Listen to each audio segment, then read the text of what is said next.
Instituto Nacional de Antropología e Historia. Secretaría de Cultura. Gobierno de México.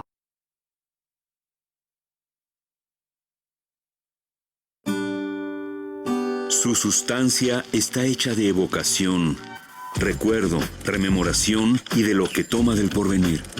Porque es una parte fundamental de nuestra identidad. Somos nuestra memoria. El programa del INA que nos lleva de viva voz con los especialistas.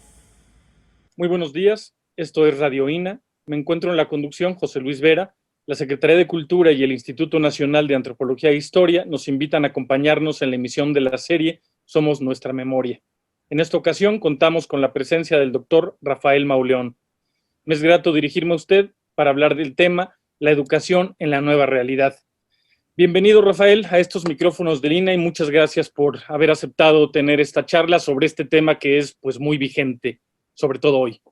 No, pues al contrario, muchas gracias por la invitación, José Luis, y pues vamos a ver qué surge de esta charla.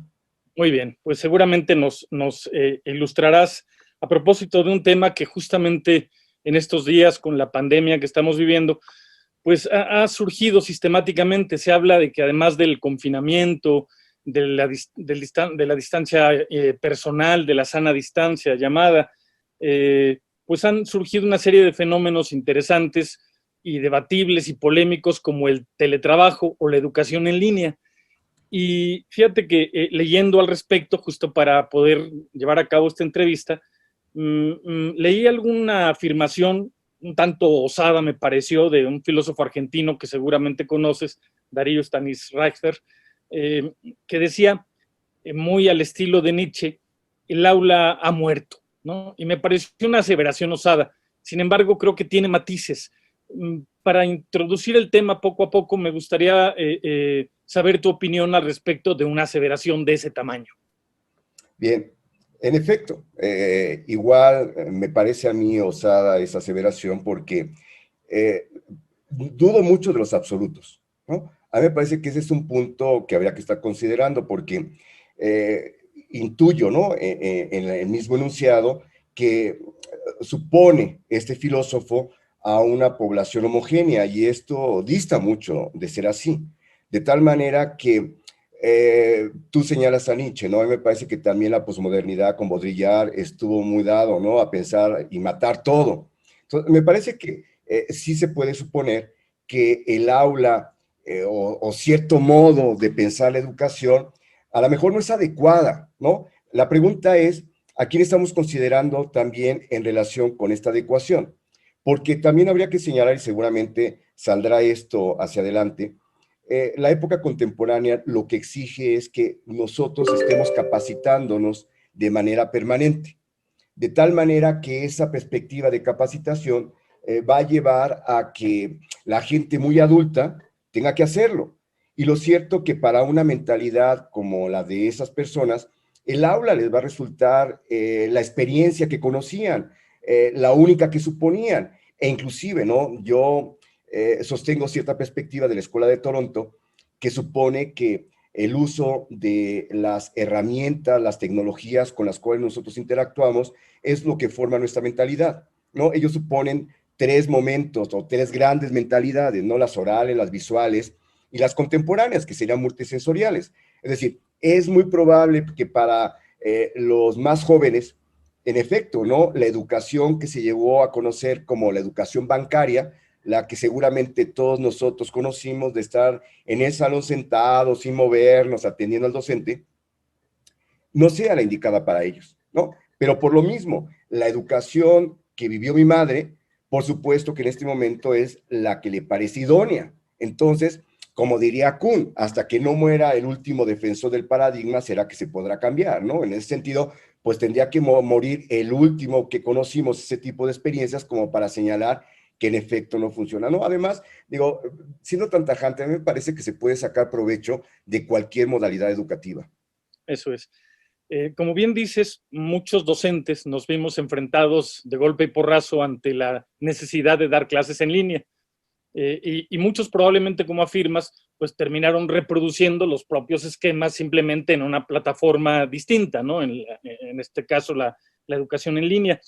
pero tal vez como nunca, pues han surgido críticas a este modelo educativo que yo diría simplemente de educación formal, de educación tradicional, y me gustaría saber tu opinión a propósito de cuáles son los ejes principales de la crítica a los esquemas de educación formal y qué alternativas se proponen. Seguramente luego sobre la marcha los iremos abordando poco a poco, pero un poco para, digamos, establecer las bases.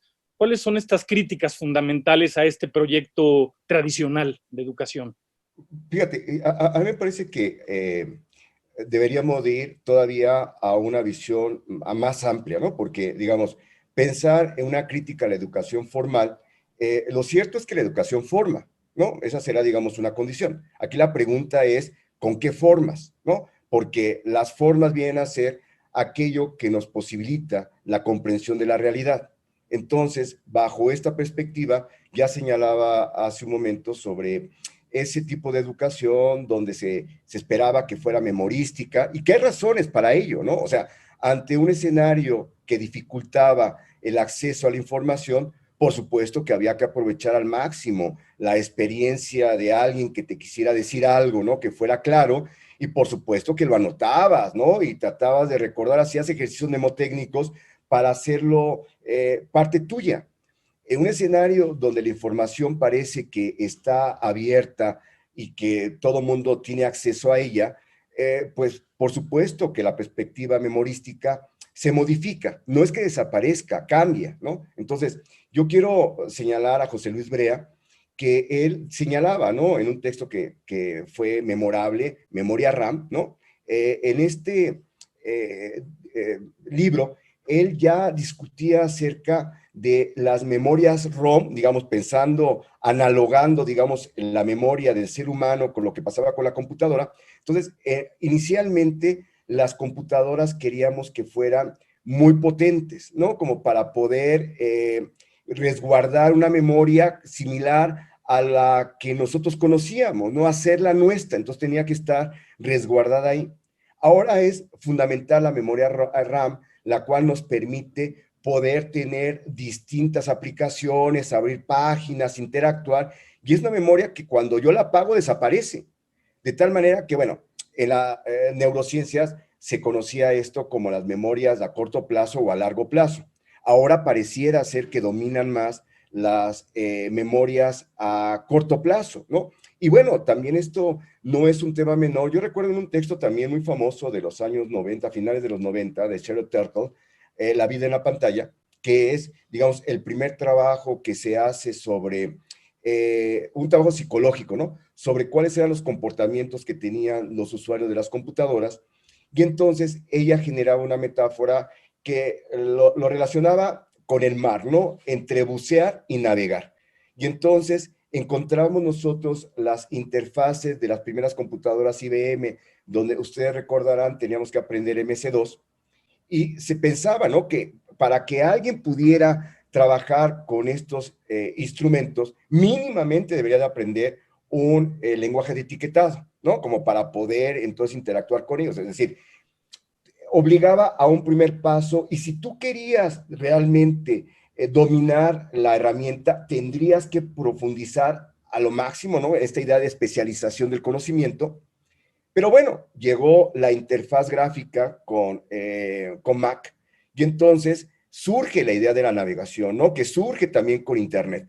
De tal manera que ahora nos movemos en estos dos grandes escenarios, ¿no? ¿Qué será mejor, navegar o profundizar? Yo digo que no es o uno u otro, sino los dos, ¿no? Mucha de la información tendremos nosotros que identificarla de una manera pues inmediata, que seguramente no durará mucho, a propósito de estas memorias de corto plazo, pero habrá otros temas que profundicemos, ¿no? Y que eso sería, digamos, un elemento clave para la educación. Eso es lo que yo apuesto, ¿no? O sea, insisto, mi perspectiva en la educación no es tener que calificar de que algo es mejor o peor, sino cómo podemos sacar las ventajas de distintas experiencias, ¿no? Ahora, a propósito de lo que comentabas hace unos minutos, donde decías, bueno, al final esto no es homogéneo, ¿no? No todo el mundo tiene acceso a las mismas plataformas. De hecho, en algunos casos, la propia idea de educación en línea carece de sentido si no tienes red, si no tienes, en fin, me gustaría que abundaras un poco sobre qué tanto peso es el desarrollo tecnológico para estos nuevos esquemas de educación, o si simplemente son la plataforma, pero un nuevo planteamiento educativo supera, digamos, el mero desarrollo tecnológico. Pues mira, indudablemente que sí estamos en un momento de cambio, ¿no? Siempre lo hemos estado, pero vamos, el tema es que ahora sí es muy contundente, ¿no?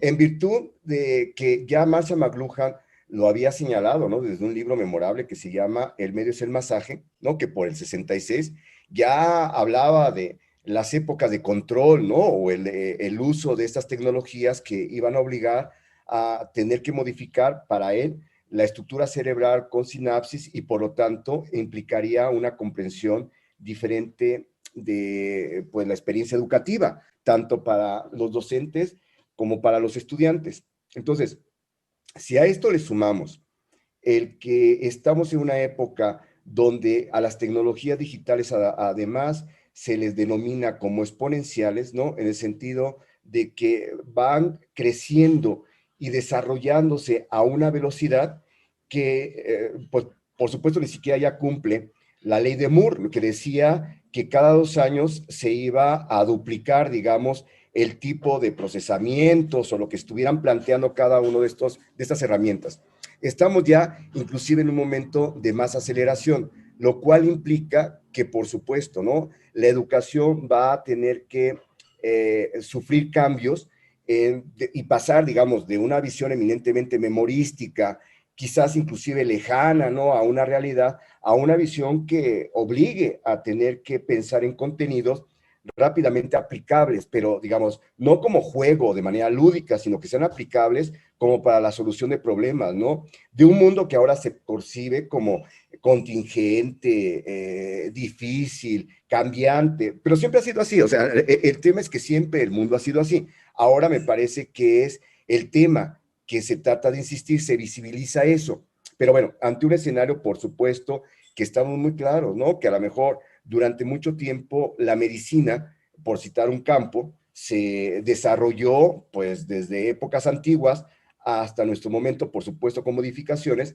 pero lo que no sabemos es qué es lo que va a pasar con la medicina en un futuro a partir de las nuevas tecnologías, ¿no? Inclusive hay ya pronósticos de que habrá campos educativos que van a desaparecer, pero van a desaparecer a la voz de ya, y aunque parezca extraño uno de los campos que va a desaparecer, por lo menos entre quienes lo están desarrollando, quienes están pues practicando la medicina, pues serán personas que como hasta ahora los conocíamos, prácticamente innecesarios, porque los algoritmos y digamos, todos esos aditamentos que ahora tenemos para poder retomar información o que retoman información de nosotros y las envían a vete a saber qué espacios, bueno, pues lo podrá tener en un futuro seguramente algún tipo de servicio que sea el que yo contrate, donde me van a estar atendiendo y desde ahí me informarán qué es lo que debo de hacer, cuánto ejercicio realizar, cuánto comer,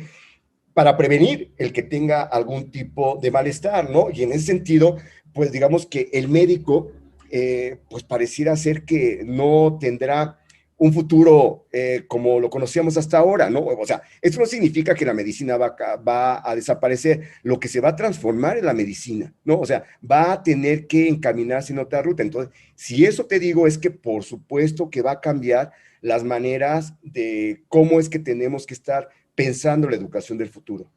En esa línea de pensar la educación del futuro, yo sé que tú estás por la transdisciplina y la visión compleja de la realidad, uno pensaría, por lo comentado hasta ahora, que buena parte de esto pues es como ámbito de estudio de las ciencias cognitivas, donde hay memoria, donde hay a veces ciertos enfoques modulares de la mente o la metáfora computacional de la mente, en fin, una serie de desarrollos.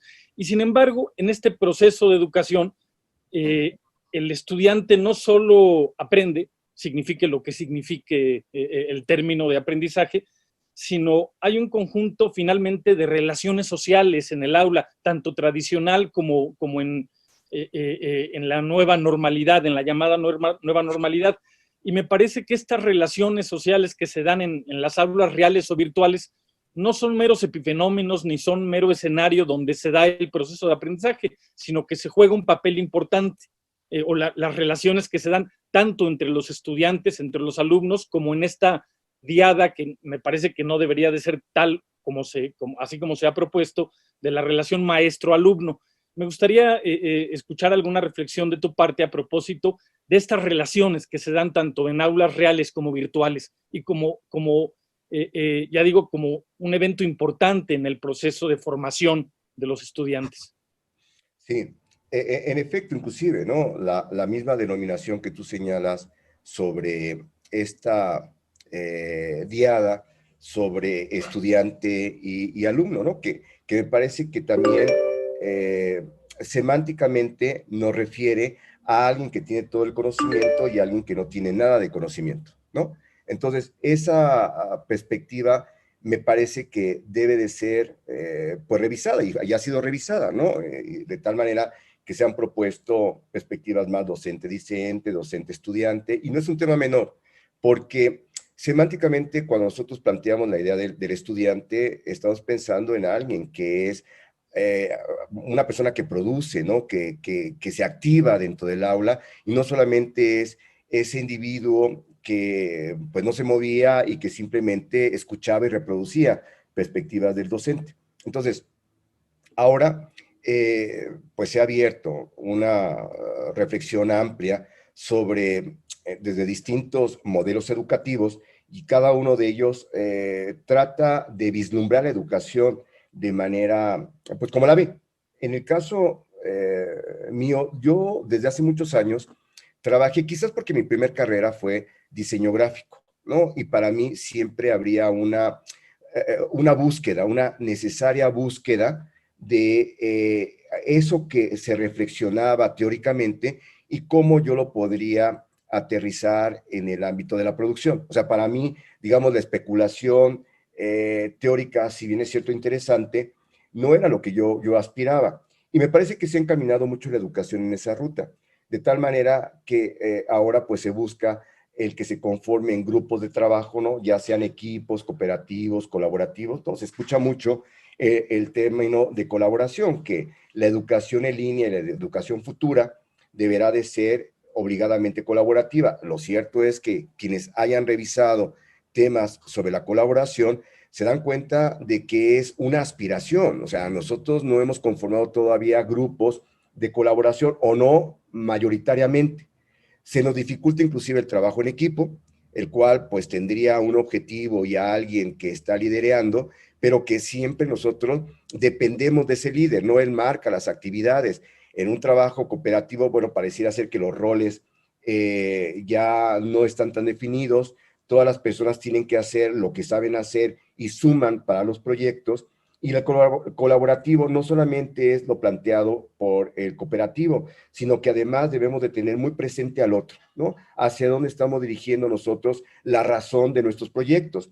Y bueno, si a esto le agregas que la colaboración, desde mi perspectiva, es un elemento clave y que debe de sumarse a una aplicación inmediata. Es decir, desde mi perspectiva, si esa relación debe de girar en torno a la suma de un número, pues que ya se determinará o lo podrá determinar cada docente, de personas integrantes de esos grupos de trabajo, pero digamos, es constante también las referencias a que si una persona es inteligente, dos no tan inteligentes, pues pueden competir. Pero si son muy inteligentes, por supuesto que superan. Es decir, la idea es que todos sabemos algo. O sea, no hay nadie tonto, ¿no? Eso no existe. Más bien, debemos de descubrir cuáles son nuestras habilidades y talentos y de ahí sumarnos para estos grupos de trabajo. Y bueno, yo recuerdo que Derrida de Kerckhoff inclusive tenía una metodología que denominaba colaboratorios y tenía mucho que ver con esto, ¿no? Y donde en estricto, yo recuerdo, ¿no? Que en un libro que él escribe también por finales del siglo pasado, Inteligencias en Conexión, hacía ver que el gran error que él detectaba sobre la toma de decisiones y a quién invitar para poder resolver problemas, y normalmente se señalaba que invitaban los gobiernos a personas expertos en los temas. Y entonces eso suponía que un experto, pues por supuesto que sabe del tema, pero no sabe en concreto del tema que se está hablando. De ahí entonces que es mejor convocar a alguien que esté en medio del problema, aunque no tenga grandes estudios, pero que seguramente tiene una vivencia que no tiene el experto. Ahora, si sumamos expertos más la gente que vive el problema, pues ahí es donde se encuentran estos grupos que son virtuosos, ¿no? Entonces, las relaciones se dan de múltiple manera porque además, digo, mi perspectiva también es sistémica, de tal manera que estas relaciones no es que sea una definida, sino que es múltiple, plural, y dependerá de cada uno de esos proyectos. En esa línea, donde describimos las relaciones sociales en el aula bajo esquemas distintos, donde se plantean o se hacen planteamientos colaborativos, de una visión utilitarista del conocimiento, donde este conocimiento se puede instrumentar, se puede aplicar, en fin. Fíjate que leía yo que, algunos textos donde se hacía referencia a que en los esquemas tradicionales de educación formal hay una especie de vacío afectivo, ¿no? En el eje de esta relación maestro-alumno. Incluso cuando algunos pedagogos les preguntaban, bueno, ¿y cuál es una de las claves centrales para considerar que una clase es buena o un proceso educativo es bueno? Muchos hacían referencia a algo que no podían caracterizar, pero que atribuían un poco al carisma y a la posibilidad de establecer empatía, digamos, en esta relación maestro-alumno. ¿Qué piensas de ello? Sí, fundamental, porque quizá se olvidó, y quiero pensar que se olvidó de manera dominante, digamos, hegemónica, esta relación afectiva que se debe de guardar o que debe de mantener la relación docente-discente o el grupo en general, ¿no? El equipo de trabajo que esté encaminado a una educación. Pero bueno, el punto es que ya Platón lo había señalado como un elemento clave, ¿no? O sea, está desde el inicio, digamos, de la filosofía, y que, digamos, de manera mucho más reciente, los trabajos de Froebel, pues también hacían notar, ¿no? La importancia que era, Rousseau también lo pensó. Es decir, no es que esté olvidado, más bien poco se había visibilizado, de tal manera que, digamos, también encontramos estas otras ideas pues como lugares comunes de la letra con sangre entra, ¿no? Que finalmente también implica un tipo de emotividad, pero del terror y del miedo, ¿no? O sea, ahí o aprendías a través de ese tipo de emoción o pues eras castigado. Bueno, en todo caso, la época contemporánea también ha recuperado la noción de emotividad como un elemento clave. Entonces, por supuesto que se aspira que haya esta idea de empatía, pero no solamente del grupo, sino empatía de todo el colectivo humano. Entonces, un elemento de alteridad resulta primordial, ¿no? De manera, digamos, ya últimamente estoy escribiendo y trato de tener muy presente la Agenda 2030, no porque la considere que es la base o un decálogo, ¿no? En el que se debe de basar toda la humanidad. Me parece que también ahí hay unas posturas un tanto cuanto hegemónicas, pero de todos modos, sí me parece que aspira en sus 17 objetivos a aspectos que resultan, por lo menos para mí, pues válidos, ¿no? De tal manera que yo trato siempre de señalar, ¿y esto en qué va a beneficiar a la comunidad? ¿En qué va a beneficiar al planeta? ¿No? Y lo mismo pensé en esta entrevista, ¿no? O sea, desde mi perspectiva, ¿cuál será la utilidad, su uso para quien esté escuchando? Entonces, ese tipo de pues, condiciones me parece que deben de ser claros, no nada más en la educación, sino en las relaciones cotidianas. Ahora, ya en concreto, dentro de un grupo de trabajo, en el aula, pues debe de ser el elemento clave, ¿no? Y donde además sumaría esto, que esa relación debe ser a partir del diálogo, donde debemos de hacer ejercicios de escucha y cultivar al máximo la argumentación, ¿no? Que me parece que esa es una carencia enorme que tenemos en los ámbitos educativos. Lo tenemos en lo cotidiano, pero desde mi perspectiva es escandaloso que exista en el ámbito académico, porque si nosotros no cultivamos entre los estudiantes este ejercicio de argumentar, pues nos vamos a sostener sobre la opinión y lo único que puede traer como consecuencia la opinión es el conflicto, como lo vemos de manera permanente en las redes sociales, ¿no? Y en el mundo. Pareciera ser que ahora el mundo se quiere de nuevo organizar en dos bandos, ¿no? Y esto sin entender las consecuencias que pueda traer, pero que desde mi perspectiva son terribles. Entonces, yo aspiro a pensar menos de manera dialéctica a pensar más de manera dialógica, ¿no? Entonces, pues desde ahí, y la multidimensión humana además, o sea, no solamente es el hecho emotivo, sino el hecho cognitivo y sensible y espiritual y todo lo que pueda ser lo que entendamos por nuestra humanidad. Oye, Rafael, para quien nos está escuchando y tal vez sea un tema un tanto ajeno,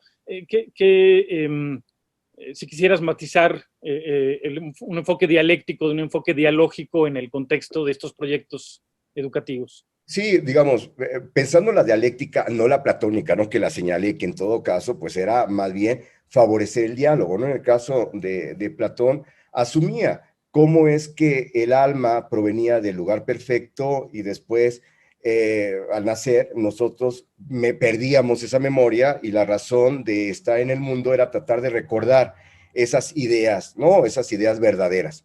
De tal manera que esa no es la dialéctica es la hegeliana, ¿no? Que es una postura, por supuesto, que dinámica, pero quizás la discusión es muy moderna, o yo lo entiendo como muy moderno, donde observamos la realidad conformada por dos elementos que son opuestos, ¿no? Y necesarios, de tal manera que sería blanco y negro, por ejemplo, ¿no? Y cada uno ya sabrá si se pone en el blanco o en el negro. Entonces, todos los que sean del blanco, pues tendrán una perspectiva afín, pero están en contra del negro, ¿no? O sea, la perspectiva será distinta a la del negro. Entonces, bajo estos ideales de modelos teóricos de conflicto, digamos, escuela de Frankfurt, ¿no? Marx, etcétera, etcétera, podríamos nosotros suponer que esta diferencia que hay entre un bando y otro llega a ser tan amplia y tan exponenciada que ya no hay modo de contenerlo sino a través del conflicto, ¿no? A partir de una, pues sí, ¿no? Puede ser llamado revolución, puede ser un cambio de interés, una manera de poder aniquilar al otro, pero digamos, en ese evento, en esa acción se da la síntesis al final, que se convierte en una tesis o una nueva tesis. Esa nueva tesis implica su antítesis, ¿no? Que se conformará su opuesto.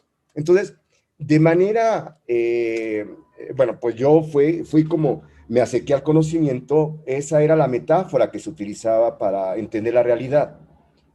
Pero bueno, la hay ahora desde otra perspectiva, ¿no? La dialógica, que Bakhtin va a trabajar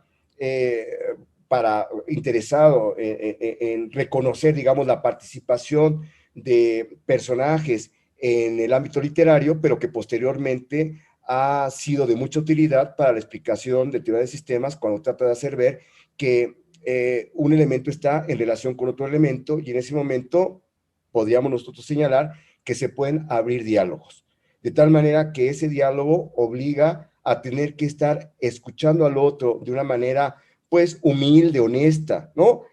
Sobre lo que se esté diciendo. Y, digamos, hay dos rutas, ¿no? Deleuze señala que si no estoy de acuerdo con lo que el otro está señalando, entonces me doy la media vuelta y me voy. Ahí se cortaría, digamos, ese diálogo. Yo aspiro más bien a escuchar al otro y a partir de argumentos tratar de llegar a algún acuerdo, ¿no? Que creo que esa, digamos, la aspiración, y eso es lo que debe de estar presente, no solo en el aula, a mí me parece que debe estar presente en el mundo, ¿no? Esa sería, digamos, la perspectiva. Entonces, ojalá que pueda haber sido claro en ese sentido, José Luis. Es solo para aclarar a la audiencia, ¿no? Esta distinción entre pensamiento dialéctico y pensamiento dialógico, que además obedece a tradiciones filosóficas y posicionamientos distintos. Me gustaría abordar una parte de la educación. Hemos sido definidos como animales políticos, ¿no? Y evidentemente la dimensión política de la educación es algo por lo que tenemos que transitar, tenemos que reflexionar. Hay quien dice, finalmente las instituciones educativas, la universidad, entre comillas, así en abstracto, pues refleja finalmente una serie de posicionamientos y de posturas de lo social, de lo político, de tal forma que algunos ven en estas relaciones en el aula una especie de reproducción de un sistema neoliberal que tiende a jerarquizar, que tiende a marginar, ¿Qué pensarías de esta dimensión política que algunos pretenden ver en la educación tradicional y qué alternativas tenemos? Sí, bueno, indudablemente que todo modelo educativo del Estado, la política educativa del Estado, responde a intereses de ese quien lo señala, ¿no? Quien lo plantea. Pero no necesariamente tiene que ser liberal, ¿eh? A mí me parece que yo inclusive soy resultado de una política educativa que estaba mucho más centrada a la lucha de clases, ¿no? Yo recuerdo haber estudiado en una escuela primaria, pública por supuesto, donde teníamos en las escaleras un mural y donde pues ahí de manera reiterada pues observábamos, ¿no? Nos explicaban esta pues condición de lucha de clases, de tal manera que por supuesto que hay todo un programa, ¿no? Establecido, llámese liberal, llámese comunista o llámese fascista, ¿no? Harari, en este libro de 21 lecciones para el siglo XXI, señala que esos eran como los 3 grandes relatos que ofreció el siglo XX y el único que salió más o menos victorioso fue el liberalismo. Y por supuesto, ¿no? Que se puede establecer con puntos y señales cuál será, digamos, esta intención, ¿no? A mí me parece que la educación, sobre todo la educación privada, es una educación corporativa, indudablemente, ¿no? Que lo que importa es el número de personas, y bueno, podría citar nombres, pero no viene al caso. Hay instituciones muy costosas que en este momento están ofertando cursos con más de 150 personas como grupo. Eso no sé si ayude demasiado a la colaboración y al desarrollo de proyectos que antes señalaba, y además a costos prohibitivos, ¿no? Son costos excesivos. No me parece a mí que eso tenga que sumar a la mejora educativa. A mí me parece que suma al negocio, ¿no? Al negocio educativo. Pero lo que resulta además, por lo menos extraño, es que muchas educaciones públicas también van a esa ruta, ¿no? Pareciera ser que el elemento mercantil es el elemento clave. Olvidamos la visión humana, ¿no? Y esa creo que es inclusive de las cuestiones que Harari señala, que esta idea del humanismo pues está en franca, por desaparecer, ¿no? Está en franca caída, en virtud de una visión poshumana, donde pues estará una relación entre la empresa, el medio ambiente, la cultura y el grupo humano, ¿no? Que en la mejor de las cosas será lo sostenible, pero que también, digamos, el discurso sostenible inclusive hace más énfasis en la parte económica, pero es así. O sea, el hecho es que no hay modelo educativo que no esté apegado, digamos, a una perspectiva ideológica. Eso no existe, ¿no? Lo más que podemos en todo caso hacer es conformar, ¿no? A seres humanos críticos que inclusive aquello que está presentando en el aula, ¿no? O digamos la modalidad que sea, la cuestionen, ¿no? Y que desde ellos pueda pues eliminarse la perspectiva dogmática, porque me parece que lo que descubro de manera constante en educación y sobre todo de las participaciones de los más jóvenes es que hay una condición dogmática digamos, desaparece el dogma por la insatisfacción de no me importa, ¿no? O sea, ya ni siquiera el dogma me interesa, sino no me interesa ni siquiera lo que se está diciendo ahí. Entonces, me parece que sí tenemos que estar reconsiderando, pero regresando al punto, no hay posibilidad de postura educativa que no esté amparada ante una ideología.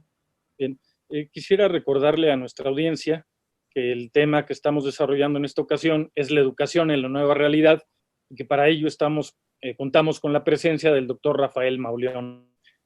Ahora que hacías los comentarios en la pregunta anterior, hablaste del posthumanismo, yo recuerdo las propuestas sobre el transhumanismo, en fin, y esto me lleva a hacerte una pregunta a propósito de esto que justamente venías desarrollando, ilustrándonos en ello, que ¿es posible una revolución educativa sin una revolución social? O sea, en este enfoque donde las cosas son causas, pero a la vez son consecuencias, donde las relaciones de de los elementos constitutivos de la cultura y la sociedad se imbrincan.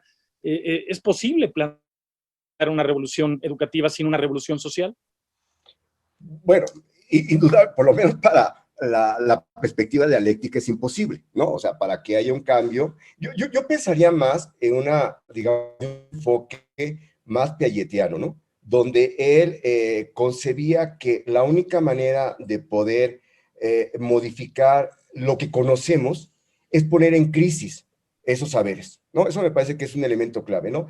Y esa crisis, y yo soy, ya tú lo comentaste, más vinculado con Morán, de tal manera que bajo esa perspectiva, él supone rizomas donde pasamos nosotros del caos, ¿no? De la entropía, a una necesidad de interacción del ser humano para que haya cierta organización y lleve al orden, ¿no? Pero esto va a regresar al desorden, de tal manera que lo cierto es que, por lo menos para teoría de sistemas, señalaría que eso que tú llamas como una revolución es entrar en un momento de caos y que va a ser necesario. Ahora, la gran pregunta es qué entendemos por la revolución, porque si entendemos una revolución desde el plano del materialismo histórico, pues a lo mejor nos da inclusive terror, pero y no sé si sea lo necesario. Me parece que esa fue una de las fallas importantes. A mí me parece que hay una diferencia notable entre una revolución que ponga en crisis los sistemas, las instituciones,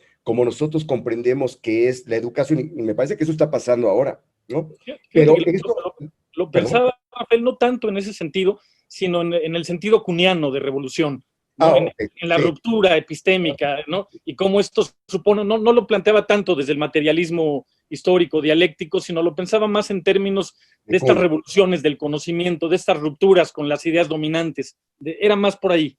Espero, ojalá que también, ojalá que no, diría, ¿no? Porque, digamos, para Kuhn, pues, no pudiera resultar de interés, pues, tenía que morir el último representante del paradigma dominante, ¿no? Entonces, pues yo espero que no pase eso. Yo estoy mucho más abierto a suponer esta, digamos, concepción de que en este momento, a diferencia también de Kuhn, que él, inclusive su modelo, pues muy moderno y que es binario, donde pone a este paradigma dominante con paradigmas emergentes, pues ahora hay muchos paradigmas emergentes. Aquí la gran interrogante es cómo podemos nosotros encontrar la manera de que coinciden, de que dialoguen estos distintos paradigmas, porque, digamos, en estricto se está generando esa revolución, y es una revolución donde sí ha sido verdaderamente crucial el hecho de lo que pasó con el COVID, ¿no? Todavía recuerdo en enero, ¿no? Algunas charlas que tenía con algunos compañeros en algunos grupos de educación donde yo participo, y donde pues se seguía insistiendo mucho en una perspectiva que trataba de ponderar el ideal de una educación pasada que ya no existe, ¿no? Pero que de 6 meses tuvieron que modificar las instituciones educativas de una manera aceptada o no, pero ya hubo un intento para poder paliar, digamos, esta pues condición de estar en casa y desde ahí estar ofreciendo pues los programas que ofrecían a su población. Inclusive, lo señalado, yo no he visto, si confieso, yo no he visto este modelo educativo por televisión que presenta el Estado, pero lo que he escuchado son muchas quejas. A mí me parece que esa es, digamos, un primer momento. Más allá de suponer que sea perfecto, yo no concibo las cosas perfectas, las concibo perfectibles. Entonces, me parece que este es un primer intento. Yo creo que todos los docentes que tenían muchas dificultades para tan solo trabajar con su celular, pues que se hayan puesto a dar la clase a través de videoconferencias, bueno, pues es un avance extraordinario. Entonces, fíjate cómo un hecho que nunca había sido considerado, esta pandemia de SARS-CoV-2, ha llevado a que esta revolución que estamos comentando, pues esté viviendo. Ahora, ¿qué ruta tendrá? Perdón. No, ¿sí considerarías entonces que una de las consecuencias de la pandemia es la emergencia de un nuevo modelo educativo?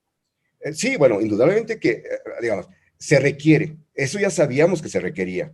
Me parece que ahora lo que no sabía o lo que no se daban cuenta era el grueso de la población. O sea, me parece que el grueso de la población ahora, un elemento clave me parece que son los padres que están pues con los hijos sufriendo todo esto. Entonces, sí, se amplió, se visibilizó de una manera pues que nadie concebía y obligará a tener que estar concibiendo un cambio en la educación. Ahora, yo, lo que sí estoy totalmente claro es que, de nuevo, no es que solamente vaya a existir educación en línea, porque inclusive hay muchos formatos en la educación en línea.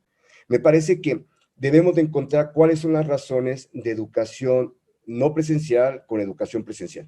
A mí me parece que esas van a ser discusiones importantes a futuro, pero que en esa línea, Rafael, ¿la educación en línea sustituye o complementa la educación presencial? Complementa, es otro modelo. Mira, me parece que también yo he reflexionado desde hace cerca de 20 años con los temas de educación en línea. Entre otras cosas, yo soy diseñador curricular, ¿no? Entonces, he conocido muchos programas de educación en línea y hasta ahora la educación en línea me parece que no ha tenido buenos resultados. Hay una deserción enorme y me parece que, de nuevo, ¿qué es lo que esperamos nosotros o qué entendemos por el fin de la educación? Si lo que queremos es tener egresados con un título, bueno, pues está estupendo. Si nosotros queremos tener profesionales, un grupo de personas con estudios superiores que nos ayuden a resolver los problemas de la sociedad, ahí me parece que sí tenemos, o deja mucho que deber, todavía la educación que se está presentando. Pero vuelvo a repetir, o sea, no es que esté del todo mal, a mí me parece que es útil, ¿no? Sobre todo yo encuentro útil en aquellas personas que por X circunstancias no entraron a un sistema de educación formal y entonces entraron a trabajar y desarrollar una carrera, digamos, supongo que exitosa porque pues hasta ese momento que ellos deciden, oye, quiero terminar, quiero formalizar eso que yo sé, ¿no? Y entonces acuden a la educación en línea. Eso me parece que es muy valioso, porque ya previamente la gente tiene una previa experiencia y donde, bueno, vamos a tener una serie de información que seguramente le abrirá una perspectiva muy interesante a esa persona y finalmente concluye y, bueno, pues entonces obtiene su grado o el que sea, ¿no? Su diploma. Bueno, el tema está en esa población que sí quiere formarse en educación en línea. Y ahí es donde me parece que el hecho de que se suban reservorios y donde se hagan exámenes sobre esos contenidos no tiene nada que ver con lo que señalaba en un inicio, sobre desarrollo de proyectos para resolver problemas y además pensar en un trabajo colaborativo. No, eso me parece que no tiene absolutamente nada que ver y nada más concluyo con una idea, porque mucho se habla de que el futuro está en la educación en línea. Ciertamente esto va a seguir creciendo indudablemente con mejores o peores modelos, pero lo cierto es que todavía las universidades del primer mundo, el MIT, por ejemplo, sigue teniendo filas para entrar. O sea, la gran pregunta es, ¿cuándo vamos a tener que utilizar la educación presencial y cuándo la educación en línea? Si se trata de cumplir solamente con estándares de veto a saber qué ranking, como para poder decir que la población está con determinados niveles educativos, me parece que bienvenida a la educación en línea, ¿no? En esa ruta. Pero si lo que nosotros queremos es verdaderamente conformar a un grupo de personas que puedan contribuir para la mejora de la sociedad, por supuesto que lo presencial será fundamental, porque, digamos, la otra apuesta que no hemos comentado tiene que ver con investigación, ¿no? Entonces, la razón del por qué la gente quiere estar en el MIT, digo yo, es porque ahí se está generando el conocimiento. Entonces, una institución que no genere el conocimiento, pues da enteramente igual que reproduzca lo que quiera reproducir en reservorios, ¿no? Y podrán estar ahí durmiendo y la gente estudiando y simulando, desde mi perspectiva, un tipo de educación. Pero si tú quieres formarte, me parece que la presencial o modelos híbridos, me parece que también esa podrá ser una opción importante, modelos híbridos. Eso es. Puntualizando, ¿qué ganamos y qué perdemos con la educación en línea? Mira, no nos podemos ya apartar de pues, las tecnologías exponenciales, ¿no? Además, inclusive, esa será la manera en cómo nosotros estemos viviendo, ¿no? Los datos que revisaba, pues justamente ayer, en 5 años nosotros no vamos a tener absolutamente nada que ver con la época que estamos viviendo, ¿no? La Internet de las cosas, se piensa que va a ser fundamental, la conectividad será mucho más amplia. Me parece que eso traerá consecuencias, digamos, quiero pensar en un principio las positivas, ¿no? Normalmente así soy, ¿no? Primero quiero plantear la parte positiva. Y la parte positiva es el que vamos a poder destinar mayor tiempo, no para las cosas que yo denomino domésticas, ¿no? Ir al súper, hacer esas cosas que son necesarias en el hogar, pero que se pueden automatizar, ¿no? Y nos pueden ayudar para eso. Pensando en que las personas puedan dedicarse a poder resolver problemas, que esa sería, digamos, mi perspectiva ideal. Ahora, lo cierto es que eso también traerá como consecuencia el que a la velocidad que está generándose estos cambios, va a requerir que obligadamente estemos actualizándonos nosotros mismos. O sea, la metáfora, yo no sé cuál es la metáfora, si nosotros o Internet, ¿no? Internet, igual que los sistemas operativos, se tienen que estar actualizando de manera permanente y también instauran ellos la obsolescencia, ¿no? Y si nosotros entonces pensamos esta perspectiva futura en la educación en línea, que va a requerir actualizarse porque otros modelos van a convertirse en obsoletos, pues eso va a ser un hecho.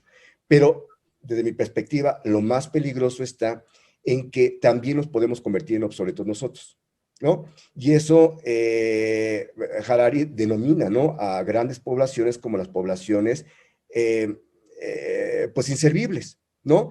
Aquellas a las cuales ni siquiera se les tiene que atender porque no se pusieron, digamos, al día, no se actualizaron, no se formaron. Entonces, lo cierto es que vamos a ganar la posibilidad de poder sí participar de manera constante en la toma de decisiones que haya, ¿no?, en nuestros espacios sociales, donde seguramente va a ser obligado el que yo me tenga que involucrar para resolver los problemas de mi grupo o de un grupo mayor, pero lo que vamos a perder es empleo, vamos a perder, se van a abrir todavía la brecha. Ojalá que pudiera encontrar salidas para que estas brechas se cerraran, pero digamos, todavía la mitad de la población en el mundo vive con $2 al día, ¿no? O sea, y tenemos a los luxemburgueses que ganan más de $350 al día, pues las diferencias son notables, ¿no? Entonces, mientras no podamos nosotros, y ese creo que es un elemento que debe de estar a la par de eso que estamos hablando de la educación, una educación que no pueda ser más incluyente, me parece que pues sí puede caminar en un sentido de favorecer a grupos reducidos, pero lo cierto es que está olvidando a muchos más. Fíjate que en esa línea de pensamiento donde resaltas el carácter heterogéneo de lo humano, ¿no? En este caso la desigualdad, las diferencias, en fin. A veces se habla de que, no sé, parte de esta humanidad pertenece a lo que llaman sociedades de información versus lo que otros llaman sociedades de tradición, y esto me parece que genera una oposición interesante que se desprende también de lo comentado por ti, a propósito de la aparente oposición entre innovación y reproducción, ¿no?, en el proyecto educativo. Por un lado, tiene las instituciones sociales que parece que tienen la función de recrear formas de hacer y de pensar, y sin embargo, has planteado varias veces la necesidad de actualizar, de romper con ciertas visiones, de innovar. ¿Cómo en este proyecto educativo abordar la tensión constante entre reproducción e innovación? Sí, Octavio Fulat es un filósofo de la educación que conocí hace muchos años. Entonces, él un día, en un café que estábamos tomando, me señalaba, porque finalmente yo no soy pedagogo, ¿no? A mí me interesó siempre la pedagogía. Y bueno, ya decía que yo me especialicé en diseño curricular. Y bueno, por mi formación también, mucho de lo que hago es estar en el ámbito académico, ¿no? Entonces, he tenido que, pues, hacerme de información respecto a eso. Entonces, Octavio Fulat, en un curso que tomé con él sobre epistemología de la educación, me hacía ver que, grosso modo, había, pues, dos, digamos, rutas educativas. Una, aquellas que aspiraban a socializar, y son esas que tú comentas, de tener que estar reproduciendo determinadas prácticas, ¿no? Determinadas acciones, o también la de criticar, ¿no? Que sería la de estar conformando un tipo de sociedad, un grupo, digamos, de agentes que sean capaces de transformar. A mí me parece que eso es algo que no va a desaparecer, no podrá desaparecer. Seguramente vamos a tener personas que vayan a actualizarse, pero requieran también el estar desarrollando eso que va a ser necesario desarrollar. Y habrá gente que esté mucho más pensada hacia la innovación, de tal manera que esa será inclusive una toma de decisiones de cualquier modelo educativo, ¿no? Si se suma a uno u otro o a los dos, ¿no? Tratando de conformar egresados que tengan estas características. Y cierro, ¿no? Con una idea que de Deleuze pensaba que en su propuesta, que las máquinas, digamos, deseantes, deberían de organizarse, ¿no? En dos grandes grupos. Aquellos que realizaban calcomanías o los que hacían cartografías, ¿no? De tal manera que esta reproducción social o de prácticas que tú señalas de nuevo, ¿no? Insiste en esta perspectiva de estar, pues, utilizando lo previamente ya hecho, ¿no? Y que no está mal, vaya, eso es un elemento clave, digamos. Eso que ha generado a alguien, tenemos que ver las condiciones de aplicabilidad y hasta dónde puede ser aplicado y hasta dónde debe de ser corregido y modificado. Entonces, por supuesto que esas condiciones de reproducción deben estar presentes.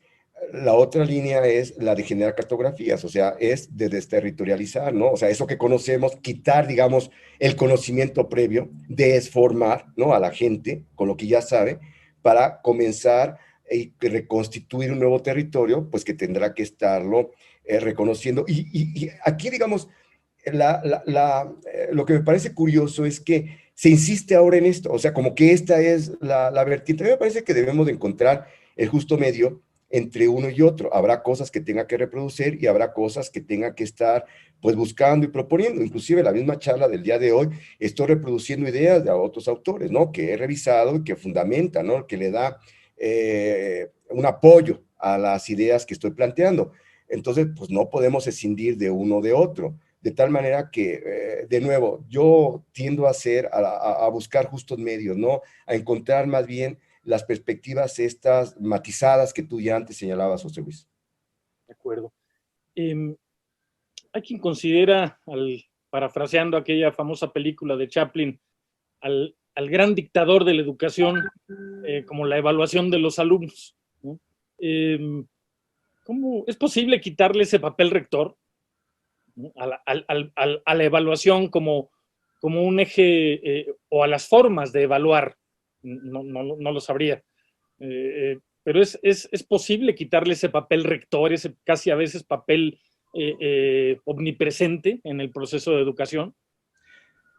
Bien, digamos, el punto es que domina, desde mi perspectiva, una visión de evaluación más conductista, ¿no? Como premio-castigo, ¿no? Que esa sería, digamos, el fin mismo de la educación.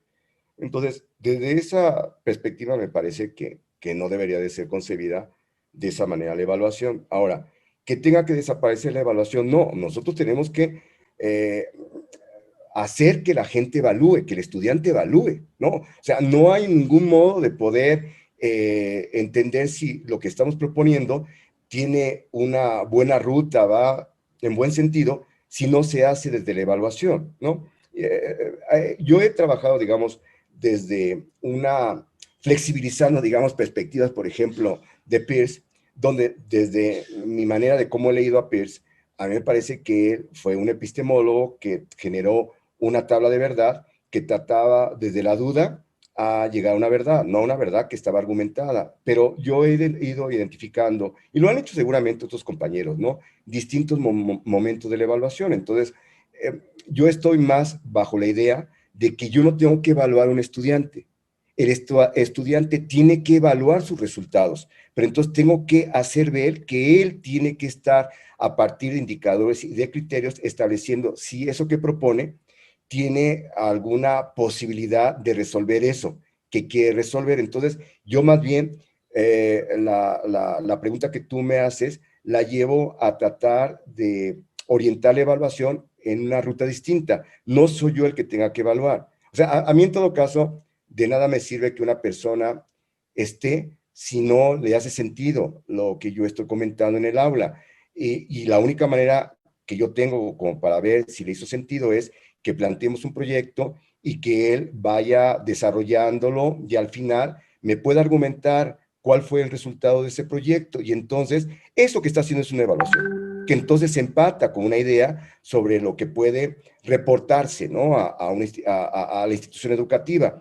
Pero también habría que señalar, y con eso cierro, que aunque sea una evaluación negativa, en eso hay aprendizaje. Me parece que eso debe de haber un cambio, ¿no? Yo puedo al final decir, el proyecto que propuse no resolvió esta problemática, pero en eso hay aprendizaje. En esa línea he visto que has defendido como una visión utilitarista del conocimiento, y yo pienso que el conocimiento es útil y que es transformador por sí mismo, pero tú has enfocado esta visión utilitaria a la resolución de problemas. ¿Es así o no caeríamos tal vez en esta idea de conocimiento puro, conocimiento aplicado? En fin, yo pensaría que el conocimiento es transformador por sí mismo porque genera formas de interacción y de apropiación de la realidad distintos, ¿no? Y en ese sentido tiene una utilidad. Bien, más bien yo señalaría que a lo mejor esa es la idea que a lo mejor he dejado con la charla. No, a mí me parece que yo señalé a Peirce y me parece que bajo la perspectiva es una visión más bien pragmática, pero no utilitaria, no a la manera de James, que suponía eso, ¿no? Pensar la utilidad del conocimiento. No, a mí me parece que, ¿sabes? Ante, digamos, esta disyuntiva, como CONACYT durante mucho tiempo pensó la investigación concretamente, ¿no? Y que de ahí, bueno, pues se desprende los conocimientos que se replican para el aula. Entre aplicada y básica, yo no dudo, ¿no? Que haya una, pues como tú señalas, que el conocimiento transforma por sí mismo al individuo y que ésta pueda ser llevada a la resolución de problemas de muchos tipos, ¿no? Problemas abstractos, ¿no?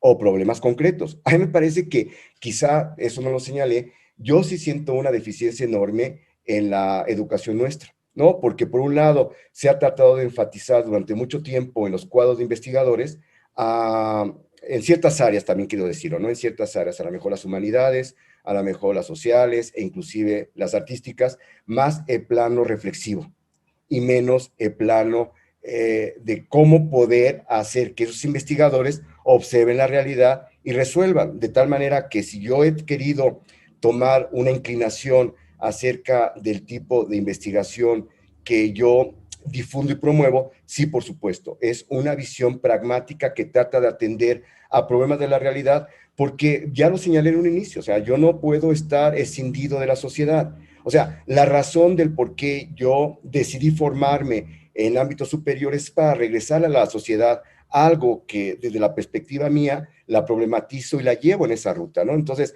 esto, por supuesto, que no deja de lado lo que tú señalas, pero tenemos tantas necesidades en este país, tantas necesidades, y que, no sé la perspectiva tuya, pero desde la que yo conozco, mucho más ha sido una investigación de gabinete, ¿no? La que se ha hecho por el grueso de los investigadores en este país, que una investigación que trate de atender a aquellos que pagaron por nuestra investigación, por nuestra formación. Yo digo porque durante mucho tiempo, bueno, ha sido momentos así muy puntuales donde he estado en educación privada. La educación que yo he tenido ha sido la educación pública, de tal manera que yo siento una obligación de tener que regresarle a esa sociedad a algo, ¿no? Por lo cual contribuyó a mi formación. Entonces, sí, nada más señalo eso, ¿no? Que no me parece que no exista un tipo de investigación que el arte lo ofrece finalmente, ¿no? Es una manera de abrir posibilidades y perspectivas sobre mundos distintos y que eso yo lo aplaudo muchísimo, pero por otro lado también habría que preguntarle al artista, bueno, está muy bien, pero ¿y esa parte y eso cómo puede mejorar ciertas condiciones que tú puedas detectar de la población, ¿no? Entonces creo que ahí es donde nos tenemos que estar también encontrando pues nuestras prácticas, ¿no? En fin. Esto es. Oye, Rafael, entiendo que tú encabezas un proyecto de una revista digital que se llama Entretejidos. ¿Nos podrías hablar de él? Sobre todo también para que la gente interesada que vea esta entrevista pudiera profundizar en estos temas. Sí, fíjate que, bueno, hace algunos años esta revista nació en el 2014, pero nace dentro de un instituto que también dirijo y que se llama ICONOS, Instituto de Investigación en Comunicación y Cultura. Y este instituto tuvo entre sus objetivos el poder convertirse en un espacio de desarrollo de conocimiento, de investigación, que fuera diferente, digamos, a otros espacios, ¿no? Nosotros en su época a- eh, pensamos que las personas que podían acudir con nosotros era gente que tenía una ya trayectoria laboral importante, pero que querían seguirse formando de una manera seria y donde a lo mejor la institución pública obligaba a tiempos completos, ¿no? Para estudiar un posgrado. Entonces, bueno, nosotros éramos la opción. Y nosotros desde un inicio con todo esto que he comentado, enfatizamos la investigación. Nos parece que es obligado la investigación en cualquier estudiante de educación superior. Aquí el punto es cómo invitamos a la gente a que desarrolle la investigación. O sea, en estricto no pensamos que hay un solo modo de hacer investigación, sino que más bien hay que entender qué es lo que tú quieres desarrollar. Entonces, la investigación se hace desde la licenciatura hasta el doctorado, ¿no? Entonces, y con los trabajos que hemos acumulado a lo largo de todos estos años, vimos la posibilidad de tener una publicación donde pudiéramos hacer extracto de esas investigaciones a manera de artículos y que pudieran, al difundirse, interesar a otros para que pudieran, pues no solamente, pues aplicar eso o conocer eso que estaba planteado en el artículo, sino que estuvieran interesados en acudir a revisar las investigaciones en extenso. Bueno, entonces, así fue como nació inicialmente la revista y después también invitamos, como no, a otros colegas interesados en este tema. Esta revista se llama Entre Tejidos, revista de transdisciplina y cultura digital, ¿no? Y transdisciplina es un comodín porque permite que incorpore todo, ¿no? Y cultura digital, pues es, digamos, algo en relación con la época contemporánea, que lo trabaje o no, pues sabemos que esa es, digamos, como la condición contemporánea. Y luego pasaron años y comenzamos también a tratar de ver la posibilidad de ampliar la interactividad, ¿no? Tratar de incorporar a estas nuevas generaciones que quizás no están acostumbradas a leer grandes textos y entonces generar pues textos en formatos distintos, ¿no? Ya sean acústicos, audiovisuales, más breves, etcétera, etcétera. Entonces decidimos hacer interactiva. Y entonces participamos con Fonca en un concurso de becas y obtuvimos un premio Fonca. Y ahora, pues esa es la ruta que tiene la revista. La revista está, digamos, el compromiso es en un año, que dura esta beca, hacerla totalmente interactiva. Y entonces, bueno, me parece que se va a convertir en una de las primeras revistas que tenga esta característica a nivel nacional y mundial. Entonces, bueno, nosotros le apostamos a estos nuevos formatos también. ¿Dónde la pueden encontrar? ¿En qué dirección? Es entretejidos.edu.mx, ¿no? Esa es, digamos, la dirección de Entretejidos, está la dirección. Y bueno, igual pueden entrar a nuestra página de Iconos, es www.iconos.edu.mx. Muy bien, Rafael. Pues es un tema enorme. Una hora siempre será poco justa para lo que demanda el tema.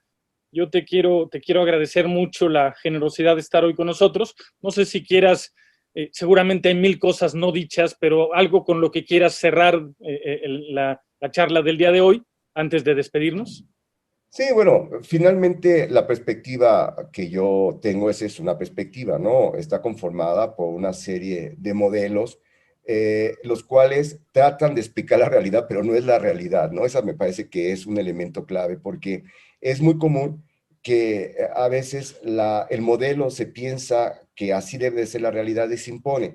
Yo más bien estoy en esta visión más de seguir observando pues estas distintas variables presentes en nuestro entorno, como para poder proponer en lo que a mí me compete, ¿no? Modelos educativos que traten de responder a esa realidad futura y que aspiran, ya decía hace rato, a ser perfectibles, no son perfectos, o sea, siempre tenemos que estar de manera permanente actualizándolos y corrigiendo, y esa idea de la actualización me parece que sí es una palabra clave con la cual vamos a tener que observar el futuro. Pues muchísimas gracias, realmente ha sido muy, muy interesante. Así, José Luis Vera, en nombre de Radio INA, doy por terminada esta emisión que fue posible por la generosa participación del doctor Rafael Mauleón. Muchas gracias, Rafael. Gracias a nuestros escuchas por su atención. Les sugerimos consultar más de nuestra producción a través de www.radio.ina.gov.mx.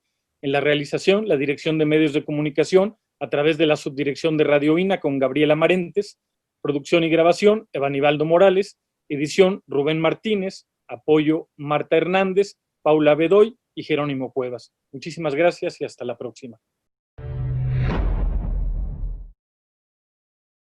Las opiniones y comentarios aquí expresados son de entera responsabilidad de quienes proporcionan la información y no representan necesariamente las opiniones de Radio INA ni comprometen el pensamiento editorial del Instituto Nacional de Antropología e Historia.